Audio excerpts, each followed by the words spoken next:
Busquemos en la palabra del Señor, en el Evangelio según Marcos, capítulo 2, versos 18 al 22. Yo voy a leer la versión PDT, que es la palabra de Dios para todos. Pongan mucha atención en esta versión. Al ver que los seguidores de Juan y los fariseos estaban ayunando, algunos se acercaron a Jesús y le preguntaron: los seguidores de Juan el Bautista y los de los fariseos ayunan, pero tus seguidores no. ¿Por qué? Jesús les contestó: cuando hay una boda, ¿cómo pueden ayunar los amigos del novio mientras él está con ellos? No pueden ayunar mientras él esté presente. Pero llegará el día en el que se llevarán al novio, y entonces en ese tiempo ayunarán. Nadie arregla un vestido viejo con un retazo de tela nueva, porque la tela nueva se recoge, se encoge y rasga el vestido viejo, y entonces se romperá más. Ni tampoco echa vino nuevo en cueros viejos, porque el vino revienta los cueros. Así se dañan tanto el vino como los cueros. Más bien se echa el vino nuevo en cueros nuevos. Hoy vamos a hablar de rompiendo paradigmas. Rompiendo paradigmas. Este texto que tomamos es algo impresionante, es algo increíble. No sé para usted si había escuchado antes esa expresión paradigmas, o si tiene claro qué es un paradigma. Un paradigma social se puede definir como un conjunto de estereotipos que prevalecen en la conducta de un grupo social. No obstante, los paradigmas sociales se conforman por un conjunto de creencias y conocimientos que forman a cada sociedad una imagen o una visión sobre la manera de ver y de entender su entorno. En palabras mucho más fáciles, les voy a dar un ejemplo. En algún momento hicieron un experimento donde tomaron un grupo de primates, de micos, de monos, los tomaron y los metieron en un cuarto. Este cuarto estaba vigilado por cámaras, y estaban los científicos analizando el comportamiento del grupo de monos. Y primero colocaron 5 monos en la misma habitación.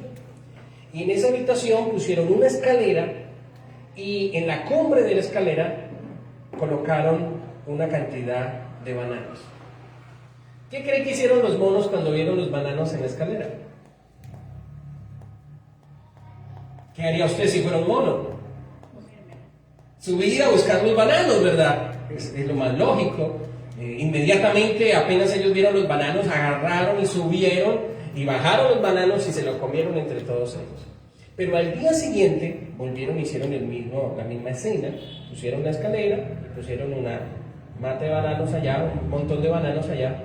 Pero cuando los monos quisieron subir a la escalera para bajar los bananos, se activó unas mangueras de agua muy fría sobre los monos y los bajó.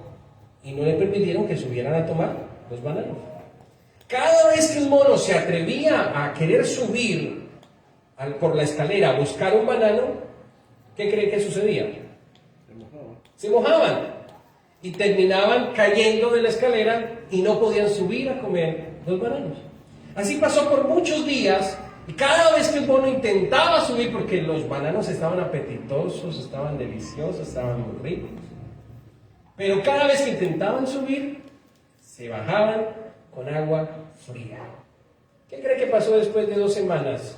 De que cada vez que subían los mojaban y se caían. Ya no quisieron intentar. Ya no quisieron subir más por la escalera. Aunque todos los días ponían bananos nuevos, deliciosos, muy ricos, muy atractivos, muy de todo, pero ya nadie se atrevía a comer un banano.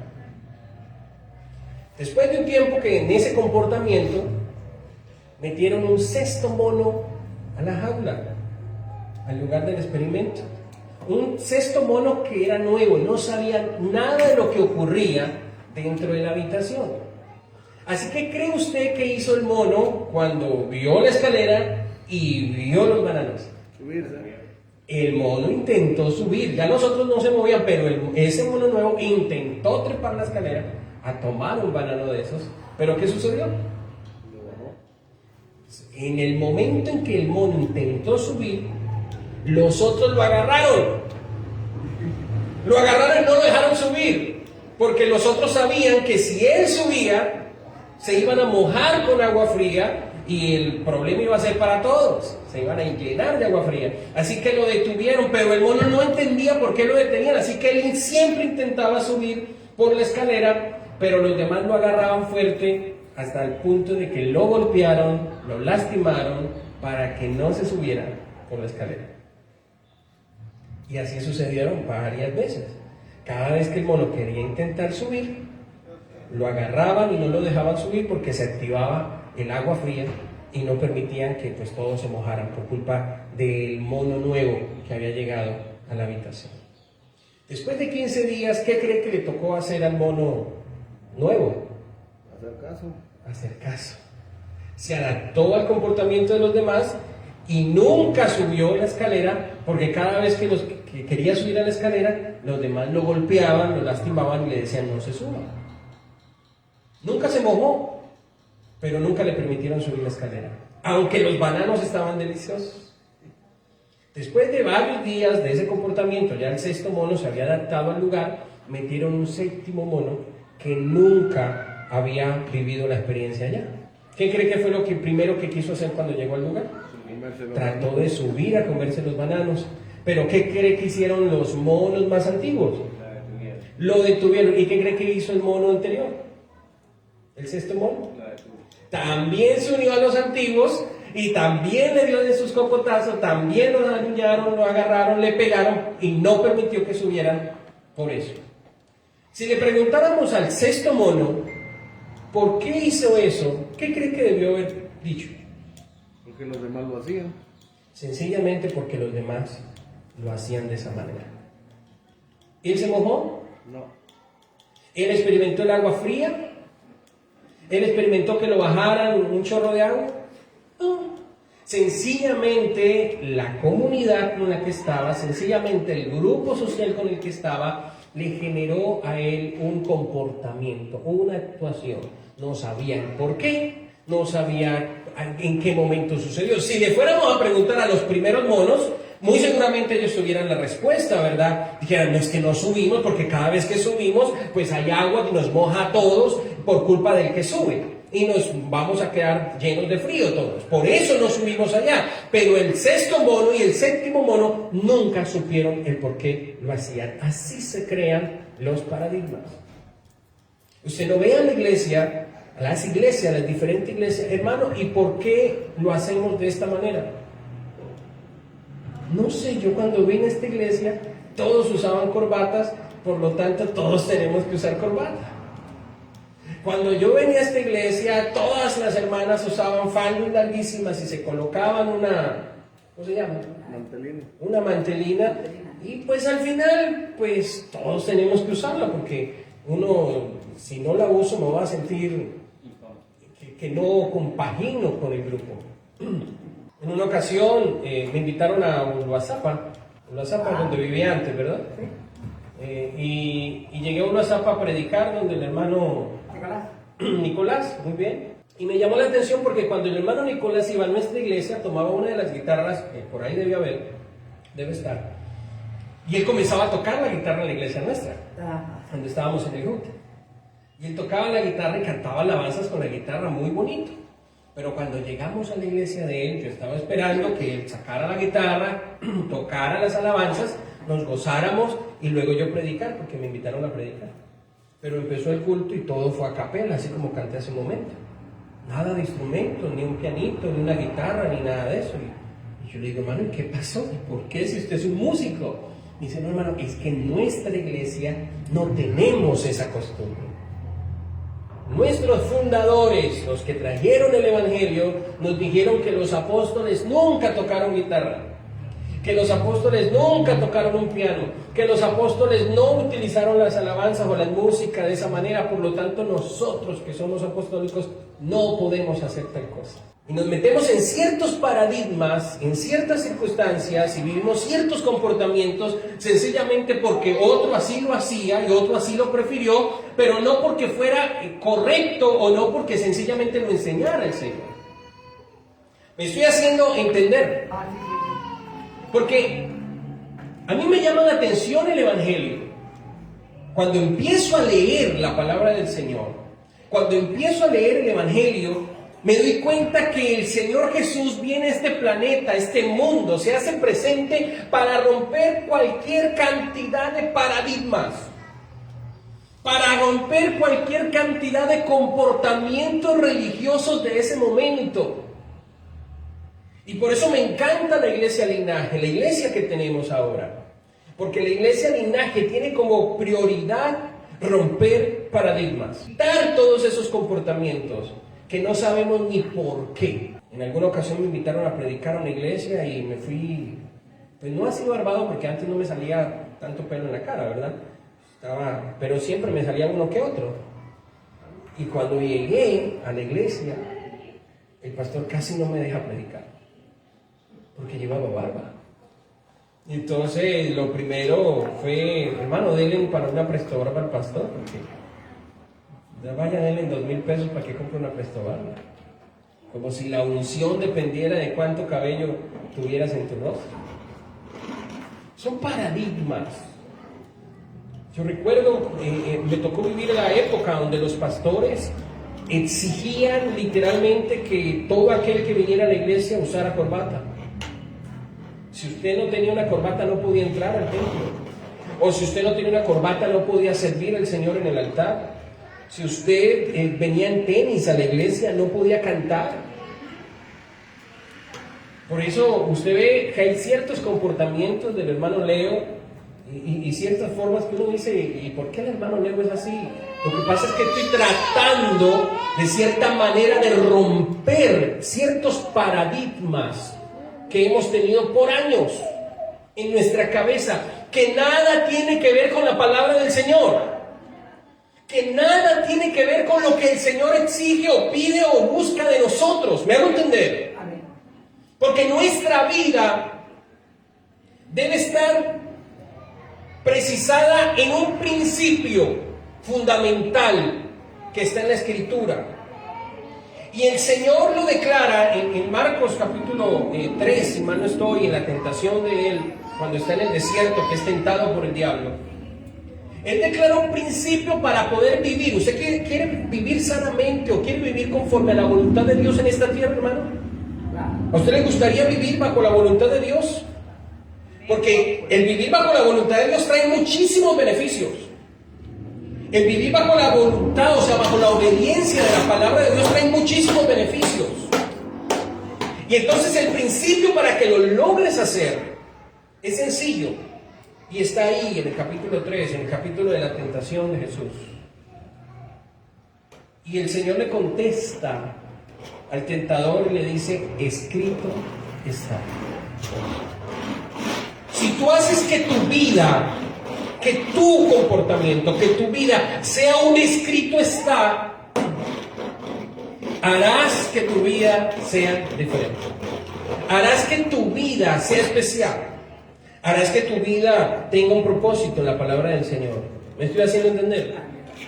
Y vas a romper una serie de paradigmas.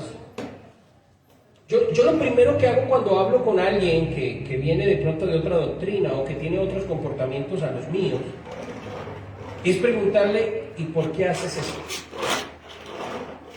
No, es que nos enseñaron esto y esto. Ok, pero ¿y dónde dice la Biblia eso?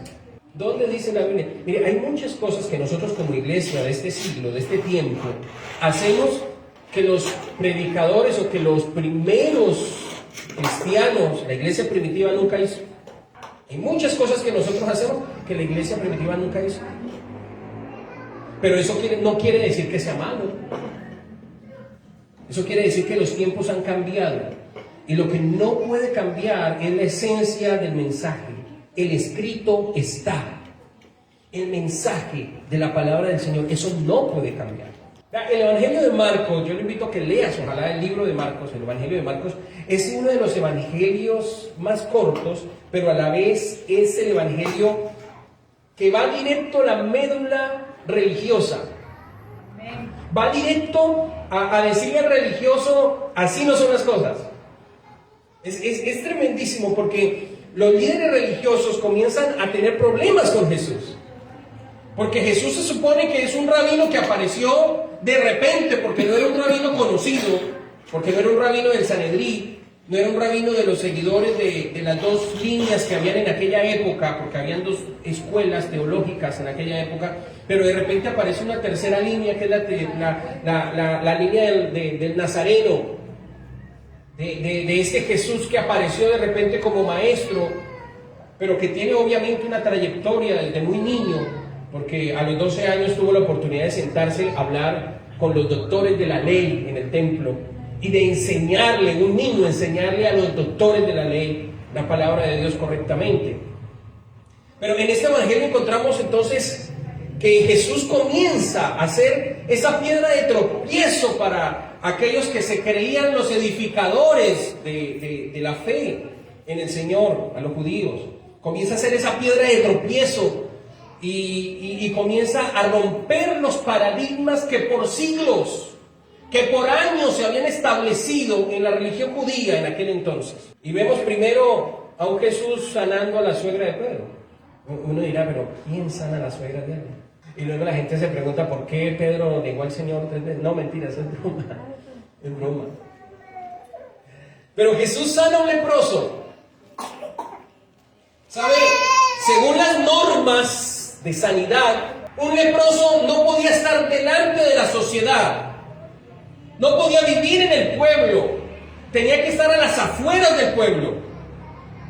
El leproso tenía que irse fuera del pueblo, porque al quedar en la sociedad podía contaminar a otras personas. La lepra era una enfermedad contagiosa, es una enfermedad contagiosa. Entonces encontramos que los leprosos tenían que estar fuera de la sociedad. Si tenía familia ya no podía ver a su familia, si tenía hijos ya no podía abrazar a sus hijos. O sea, era una persona excluida totalmente de la sociedad. Un leproso tenía que caminar con una campanita. Y por donde iba, en los caminos donde iba, tenía que hacer sonar la campanita para que de lejos identificaran que venía un leproso. Y si no tenía campanita, y veía personas, tenía que gritar, soy inmundo, soy leproso, estoy enfermo. Para que la gente se fuera, si igual él tenía que pasar por ese camino. Un leproso no podía estar máximo a 4 metros de otra persona. Y había una ley para eso. Aquel que tocara a un leproso quedaba inmundo. Un leproso perdía todo vínculo con la sociedad. ¿Y qué fue lo primero que hace Jesús? Sale a tocar al leproso. Lo que la religión decía que no debía hacer. Sale a tocar al excluido, sale a tocar al enfermo, sale a tocar a aquella persona que está alejada de la sociedad. Y lo más lógico para Jesús era que al tocarlo tenía que sanarlo. Porque si no lo sanaba, él quedaba contaminado. Porque había tocado a un leproso. Pero en el momento de tocar al leproso, el leproso quedaba sano. Jesús, ¿por qué no le tira piedras al leproso? Esa era la ley. Como los monitos bajaban a puñetazos al otro mono para que no agarrara los bananos. La ley era que si veías un leproso y el leproso se acercaba a ti, no lo dejes que se acerque, agarra piedra y dale, mátalo. Pero Jesús no sigue la norma de la sociedad, sino que rompe ese paradigma. Jesús perdona los pecados de un paralítico. Tal vez ustedes han leído la historia o la han visto por televisión. Ahorita hay unas series muy bonitas acerca del Evangelio de Jesús, donde 4 amigos llevan a un paralítico a una casa y Jesús está predicando en esa casa y no hay cómo entrar al paralítico, así que se suben al techo, quitan una teja y meten al paralítico y lo ponen en el centro de la sala donde está Jesús. Y Jesús ve la fe de aquellos que lo llevaron, el esfuerzo. Mire, mi hermano, a veces uno dice, es que ¿para qué invito a fulana si ella no quiere ir? ¿O para qué me esfuerzo por invitar a fulano? No, mira, Dios puede salvar a alguien solamente por el hecho que usted lo haya invitado y lo haya traído a la iglesia. Porque el Señor, por la fe de ellos, ni siquiera por la fe del paralítico. Ahí no dice por la fe del paralítico, dice por la fe de ellos. Viendo la fe de sus amigos, al paralítico le dice, tus pecados te son perdonados. Ahora, para nosotros eso suena maravilloso porque nosotros entendemos quién es Jesús y la autoridad que tiene Jesús. Y cuando venimos a la iglesia, venimos a que Jesús perdone nuestros pecados. Amén. Pero en aquella época no se entendía esa expresión. En aquella época, cuando los fariseos que estaban ahí en esa reunión escuchando también, escuchan que Jesús le dice al paralítico, tus pecados te son perdonados, ellos dicen, wow, ¿qué pasó aquí? ¿Cómo es que este hombre perdona pecados si el único que perdona pecados es Dios? Y ellos lo pensaron en su corazón, lo dijeron en su corazón. Eso fue un choque cultural. Ningún fariseo perdonaba pecados. Ningún hombre era capaz de decirle a otro hombre, mira, tranquilo, ya tus pecados te son perdonados. Ya no tienes pecados. Si para eso se necesitaba llevar un cordero, se necesitaba hacer un sacrificio cada año, se necesitaba que el sacerdote matara el sacrificio y luego entrara al lugar santo y derramara sangre sobre el lugar del incienso y luego entrara al lugar santísimo. Y si Dios tenía misericordia, de ahí salía vivo, y si salía vivo de ahí, era porque el Señor había perdonado al pueblo. Porque algunos se quedaban muertos en el lugar santísimo. Entraban con una cuerda amarrada y si se escuchaba que no había bulla, ya se nos fue el sacerdote, toca jalarla, y lo jalaba y para el hoyo. Ellos sabían que había que hacer todo ese proceso para que los pecados del pueblo fueran perdonados, pero ahora hay un hombre que no se sabe de dónde salió y ahora dicen que de Nazaret. Uno dice, de Nazaret, bueno, es como que Nazaret, ¿quién sabe qué será Nazaret? Pero yo diría, si fuera el caso del salvadoreño, por lo poco que he visto por redes sociales, no me juzguen a mí, mis hermanos de San Salvador o mis hermanos que viven allá, pero podríamos decir, ¿saldrá algo bueno de Soyapango? Es lo que yo he escuchado por redes sociales, no sé. Hace poquito inclusive el gobierno cercó todo Soyapango para atrapar a los mareros, pero era ese concepto en ese momento. ¿Saldrá algo bueno de Nazaret? Nazaret era la cuna de ladrones, era la cuna de ignorantes, era la cuna de analfabetas, era la cuna de prostitutas, era la cuna de lo peor. Nazaret no era nada bueno, tanto que tienen que decir, ¿saldrá algo bueno de Nazaret? Ahorita me están diciendo que el mejor de los maestros viene de Nazaret, y no solamente que es un rabino, sino que está perdonando pecados. Sin necesidad de hacer todo ese trámite de llevar un cordero, un sacrificio, entrar al lugar santo, al lugar santísimo y hacer un montón de cosas. Solo por su palabra. Imagínense la mente de los religiosos, hermano. ¿O no te ha pasado que tú dices, yo voy a la iglesia? ¿A cuál iglesia? A Linaje. ¿Y eso de dónde salió? Nunca he escuchado eso. Pero ¿por qué no es pentecostal? Sí, hermano, somos pentecostales, pero ahí no dice, no dice, pero sí lo somos. Creemos en el Espíritu Santo y lo recibimos y hablamos en lengua. No, pero tiene que decir ahí, porque si no dice en el título, entonces no lo es. Se le hace un cortocircuito al religioso, ¿sí me estoy haciendo entender? La mente del religioso no logra captar eso, pero ¿cómo? ¿Y usted puede ir en tenis? Sí, el pastor predica en tenis. Mundano ha de ser. ¿Y no usa corbata? No usa corbata. Ese colombiano es raro. Ese debe ser pecador. ¿Y las hermanas pueden ir con pantalones? Sí, puede ir con... ¿Cómo? Pecadoras es lo que son. Y en la mente del religioso le hace un cortocircuito. No logran entender. No logran comprender porque tienen unos paradigmas arraigados en su mente tradicional, que si no dice iglesia evangélica, apostólica, profética, cristiana, de los santos de los últimos meses, entonces no es. ¿Cómo te llamas? ¿Se llama tu iglesia? Linaje. La gente religiosa no lo entiende, no lo comprende. Jesús llega a comer con los pecadores. Él no se va a comer con Caifás, con el sumo sacerdote. Él no se va a comer con el religioso de la zona, con el rabino de la zona. E inclusive sus predicaciones ni siquiera iniciaron en la sinagoga, que era como las iglesias de aquella época. Sus predicaciones eran en la calle. Sus predicaciones eran con los niños. Era en la playa con los pescadores. Era en la calle en medio de la necesidad, de los problemas. Se fue a comer a la casa de Leví. ¿Quién era Leví? Mateo. El que escribió Mateo. Leví era el recaudador de impuestos. Pero era judío trabajando para el Imperio Romano. O sea, no era un judío trabajando para los judíos, sino un judío trabajando para los enemigos del pueblo. Y era el que se encargaba de recoger el dinero a los demás y decirle: mire, usted debe tanto al imperio. Usted le debe tanto a Roma. ¿Usted cree que querían a Mateo? No sé si acá existen como en Colombia los gota gota.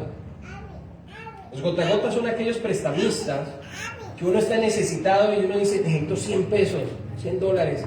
Y él llega: se lo presto, pero me paga el 20% diario.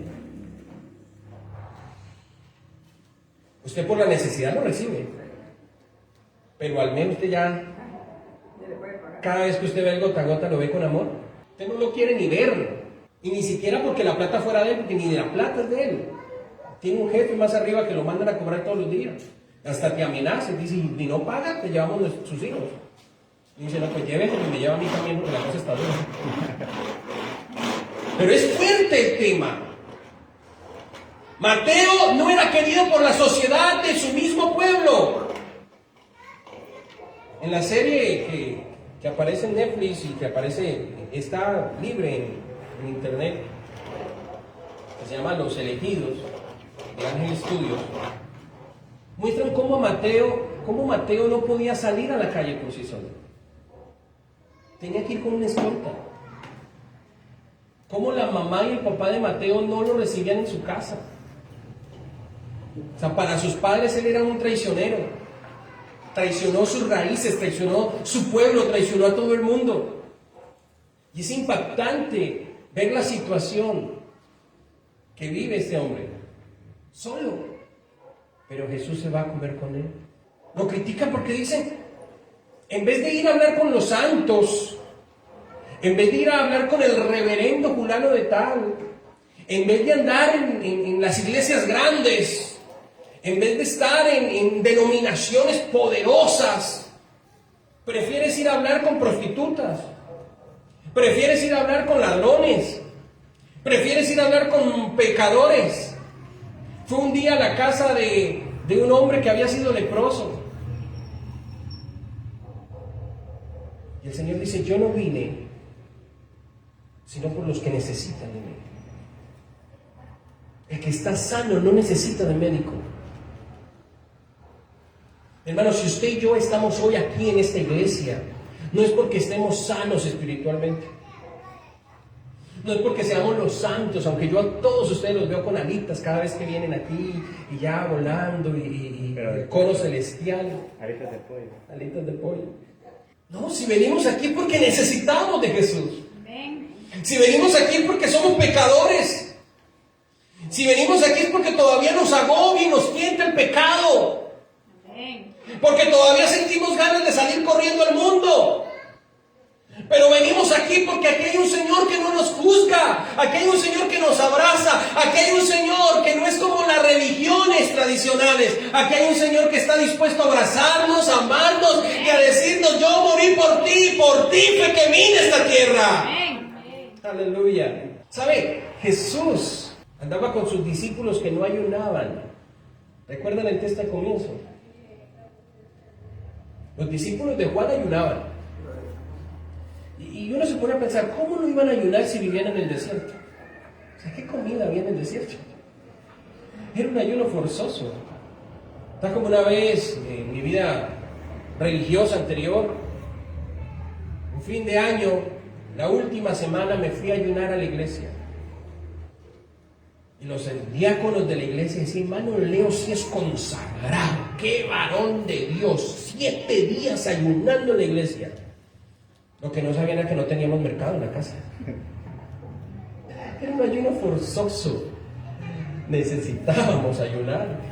Si desayunábamos, no almorzábamos, si almorzábamos, no cenábamos. Así que era mejor ayunar todo el día y solamente cenar.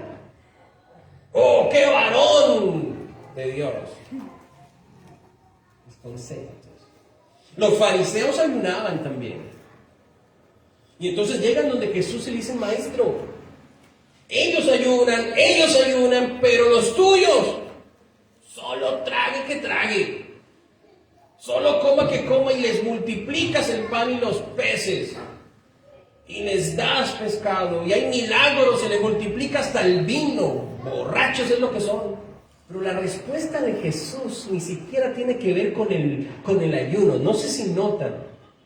Se le preguntaron por qué tus discípulos no ayunan.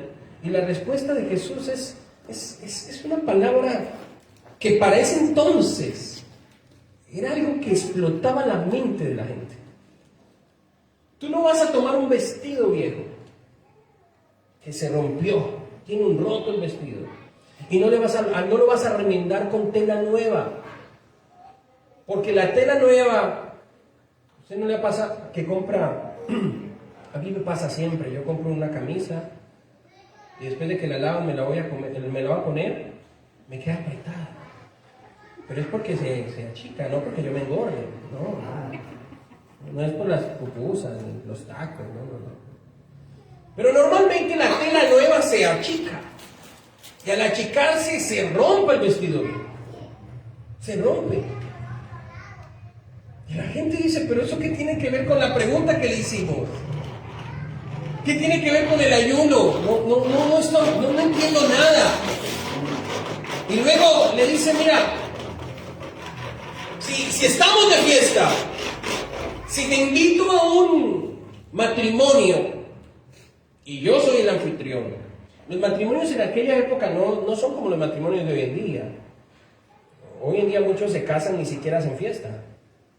O alguien se casa y no es por el hermano Jorge, no. Muchos se casan y empieza la recepción y dicen, ahorita vamos a dar media hora para que vayan a la casa, coman y regresen. No, en aquella época duraban 2 semanas el matrimonio. Una semana celebrando en una casa y la otra semana celebrando en la otra casa de los suegros. Era una cosa tremenda de comida. Y el anfitrión tenía la obligación de alimentar a sus invitados. Y le dice, imagínese que usted vaya a la boda de alguien. Usted va a felicitarlos, pero ¿a quién más va? A comer. A hartarse. Y ya, no, mire que le di a él que no ha comido. Mentira, ¿qué es para usted que está pidiendo? Ahí les estoy descubriendo, ¿verdad? Mira que apenas lleva 5 platos. Todavía le falta. Pero imagínense que usted va a la boda, a la fiesta, a comer, y el anfitrión le diga, bueno, pues mis hermanos, aquí está el pastel, aquí están los tacos, aquí están las gorditas y los flaquitos también, bueno, está todo para comer. Pero vamos a ayunar. ¿Tiene sentido eso? No tiene sentido porque están de fiesta. Están de fiesta. Pero llegará el día en que el esposo se le ha quitado, ahí sí, o sea, se fue el esposo, ya no hay banquete. Tendrán que ayunar. Y luego les dice, nadie echa vino nuevo sobre odres viejos. El vino nuevo es el jugo de uva recién exprimido, recién pisado en el lagar. Ese jugo de uvas es dulce, completamente dulce. No tiene alcohol, pero al echarlo en el odre, se guarda el odre. Y con el pasar de los días, él comienza ¿a qué? A fermentarse. Y para fermentarse, comienza a botar gases. Y comienza a botar alcohol. Y entonces necesitan que el cuero, que es el odre donde se echó el vino, sea nuevo para que él se estire cada vez que hay gases dentro de él. Y se va estirando y no se rompe. Y se puede conservar el vino. Pero un odre viejo es un odre ya tieso. Ya es un odre que ya se estiró lo que tenía que estirarse. Ya se estiró, ya dio lo que tenía que dar. Y si le echas vino nuevo, él va a querer estirar más y no puede. ¿Y qué pasa cuando algo no se puede estirar más? Se rompe. Pero esta gente no entendió. En otra palabra, Jesús le estaba diciendo, mira, para yo poderte enseñar el gozo y la libertad que tienen mis discípulos, a diferencia de los discípulos de los fariseos que viven una religiosidad, para yo poderte enseñar eso, lo primero que tienes que cambiar es tu chip. Para que puedas entender que la iglesia del linaje no es una iglesia más. Aunque nos reunamos los domingos a las 10 de la mañana, aunque hagamos cultos y aunque hagamos oraciones y aunque leamos la palabra, no somos una iglesia más. Hay muchos hermanos que empezaron con nosotros y ya no están. Hay muchos hermanos que vienen de otra iglesia buscando estar en algo mejor y cuando llegan aquí dicen, no, pero es que esto es muy extraño para mí, yo mejor me voy otra vez a lo mío. Y yo digo, bueno, gracias a Dios. Hay hermanos que necesitan estar allá con sus otros odres viejos, porque el vino nuevo del linaje los va a romper. El vino nuevo de esta iglesia los va a lastimar, los va a romper, porque no están capacitados. Porque es mucho más fácil adaptarnos a lo que ya está adaptado. Es mucho más fácil adaptarnos a no subir la escalera por los bananos. Es mucho más fácil adaptarnos a lo que los viejos nos digan a nosotros que hay que hacer. Yo recuerdo el primer evento que hicimos en el culto y mandamos a hacer una camisa aquí con un logo. Estamos para servirte, no usamos corbata, jean, zapatos, tenis normal. Y un pastor me dijo, esta es la última vez que yo lo apoyo. Pecador, le faltó decirme. Nosotros, iglesia del Señor, somos una iglesia dispuesta a hacer odres nuevos.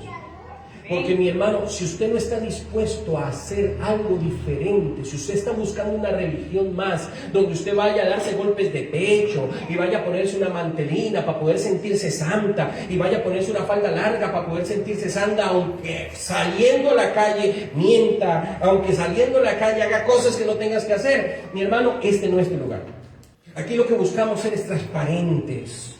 Aquí lo que buscamos ser es seres humanos de carne y de hueso.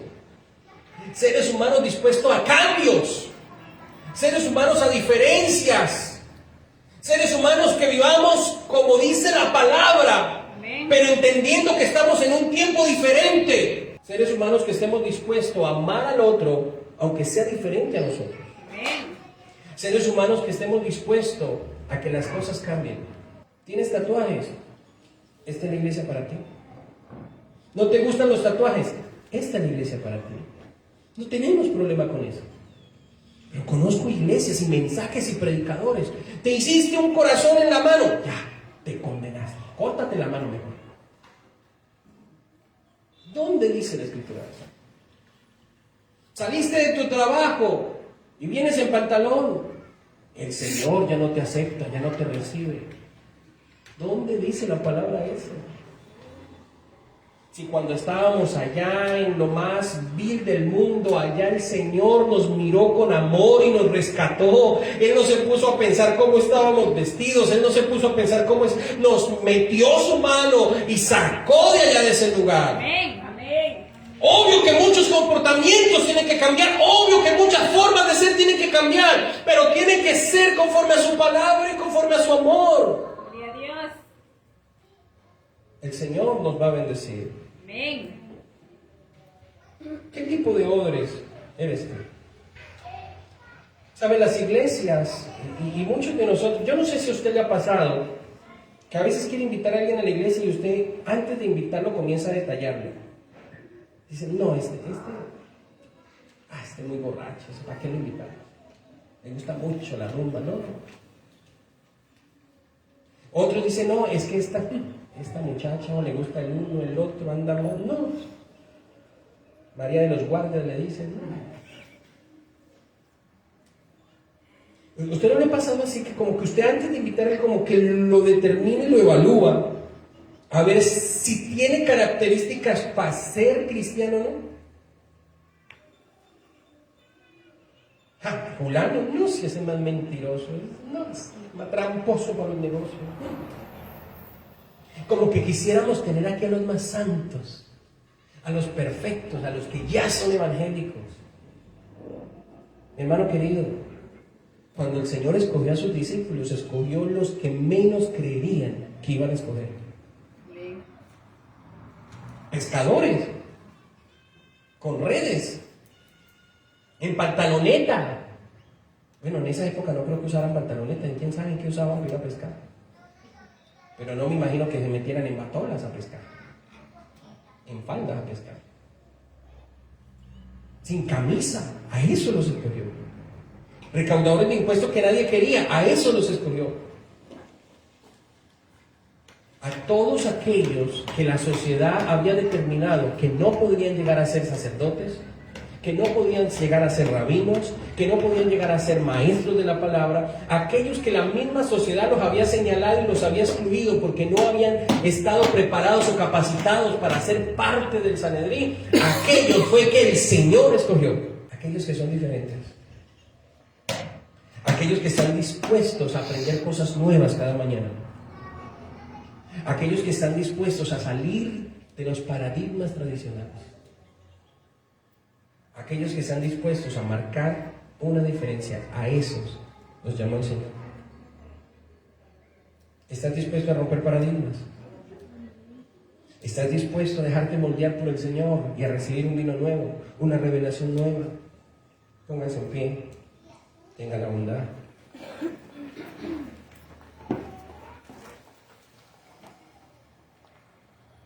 ¿Sabe que cuando Jacob murió,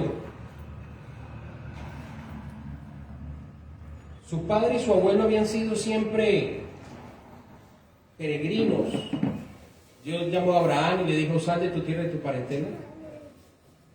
O sea, sal de los paradigmas religiosos que tú tienes, sal de los conceptos religiosos que tú tienes allá donde tú vives y empieza a buscar algo nuevo. Sale a buscar algo nuevo y comienza a salir. Tiene a su hijo Isaac y lo mismo, son peregrinos en su andar. Y Jacob ya llega a Egipto y está a punto de morir. Y con su último aliento comienza a bendecir a sus hijos. Ya hasta que se muere el viejito. Y está bendiciendo a sus hijos, pero dice la Escritura que él, con su bordón en su mano, bendice a sus hijos, con su báculo en su mano. Bendice a sus hijos. ¿Y saben qué representa eso? Aunque él ya estaba a punto de morir, seguía andando con el bordón que le permitía avanzar y caminar, porque cuando uno ya está viejito, ¿qué utiliza, no? El bastón. Que día me encontré un anciano en el supermercado y una señora le preguntó, no trajo su bastón, estaba con las paredes. Entonces le presté mi mano para que pudiera caminar hasta donde iba. Porque el bordón te permite avanzar, te permite caminar. Cuando estás sentado, ¿para qué usar el bordón? Para pararse. También para pararse. Si la silla no tiene de dónde, ¿verdad? Pero una persona acostada, ¿para qué usa el bordón? A punto de morirse, ¿para qué usar el bordón? Pero Jacob tenía el bordón en su mano, mientras bendecía a sus hijos a punto de morir, dando a entender que todavía no había llegado a donde tenía que llegar, que seguía siendo un peregrino en esta tierra. Mi hermano, no nos amañemos mucho en esta tierra. Aunque podemos colocar bonito este lugar y algún día ponerle aire acondicionado, que ese es mi sueño, y algún día poner algo bien hermoso aquí en ese lugar, pero no nos acomodemos a este lugar, porque somos peregrinos todavía. Nuestra ciudadanía es celestial. Yo todavía lo creo. Yo todavía lo creo. Que un día el Señor vendrá por nosotros. Y si no es el Señor, es la muerte, pero nos levantará aún después de la muerte, dice la Escritura. Pero él andaba con el bordón diciendo, todavía hay cosas nuevas por experimentar, todavía hay cosas nuevas por conocer. Usted tiene que abrir su mente. Mire, la mente es como el paracaídas. Si no se abre, no sirve de nada. Tírese de un avión con un paracaídas que no se abre. ¿Sabe cuántas veces se puede tirar de un avión sin paracaídas? Una vez. Solo una. La mente es como el paracaídas, si no se abre, es como una sombrilla, si no se abre, de nada sirve. De nada sirve. Abra su mente y dígale, Señor, yo quiero ser un odre nuevo. Yo quiero entender eso que tienes nuevo para mi vida. Yo quiero entender que no es por lo que yo soy, sino por lo que tú eres en mi vida.